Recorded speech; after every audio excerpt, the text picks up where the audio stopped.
5 seconds. Start. उपाध्यक्ष महोदय, budget पर जो चर्चा चल रही है उसमें भाग लेते हुए मैं भी अपने विचार सदन के सामने प्रस्तुत करना चाहता हूँ। इस पर विचार करते समय दो स्थितियों को हमें दृष्टि में रखना होगा। एक दृष्टि यह है कि किस स्थिति से हमारा देश गुजर रहा है, उसमें हमें क्या करना है, और दूसरी दृष्टि यह है कि भविष्य में देश को किस दिशा में ले जाना चाहते हैं। जब तक इन दोनों दृष्टिकोणों को सामने रखते हुए इस बजट को नहीं जांचेंगे, तब तक हम यह निर्णय नहीं कर पाएंगे कि यह जो बजट हमारे सामने रखा गया है वह देश की दृष्टि से उचित बजट है या नहीं।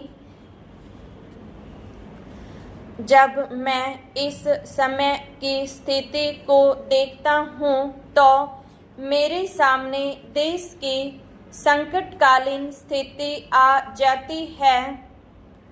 किस तरह से चीन और पाकिस्तान की तरफ से हमको खतरा है, किस तरह से वे देश पर हमला करना चाहते हैं और किस तरह से हमारी आपसी एकता को मिटाकर हमको लड़ाकर देश में देशद्रोह फैलाना चाहते हैं।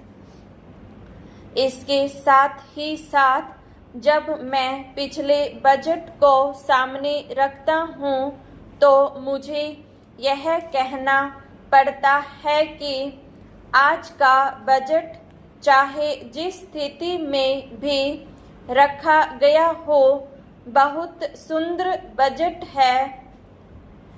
एक ईमानदार कोशिश हमारे वित्त मंत्री महोदय ने इस बजट को तैयार करते समय की है, लेकिन एक राजनीतिज्ञ की दृष्टि से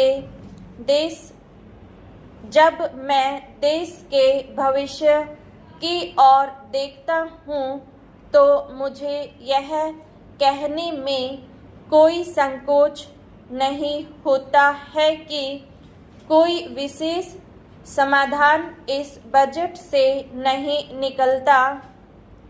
मैं जिस पार्टी से संबंध रखता हूँ उसका जो उद्देश्य है उसको सामने रखते हुए मैं यह कह सकता हूँ कि जो हमारे सामने आदर्श हैं वे सब आज ही पूरे नहीं हो सकते।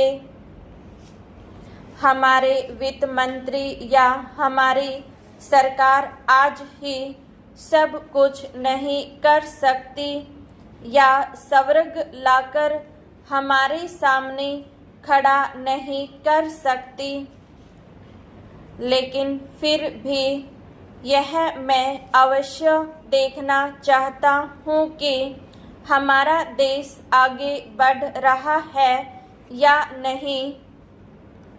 जिस दिशा में हम आगे नहीं बढ़ रहे हैं उसे देखकर मुझे निराशा अवश्य होती है।